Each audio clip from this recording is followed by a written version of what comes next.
Well, this is Tim from Viewer 6 Studios. Today in this video, I'm going to show you how to add equipment to your Amazon Fire TV stick. So it could be like a PlayStation, Xbox, some sort of Bluetooth speaker or a keyboard or something like that. It doesn't really matter. Let's go on over to settings. Going down to equipment control right here.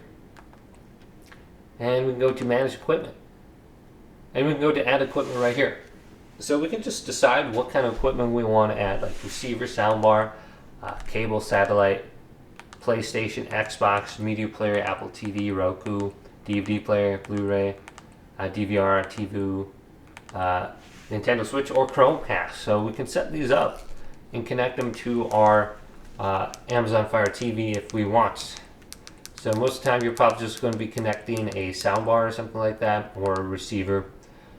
Maybe a cable box if you have a Fire TV instead of a Fire TV stick. So you can just set it up right here, and you should be able to scan for any kind of channels you have with that and stuff.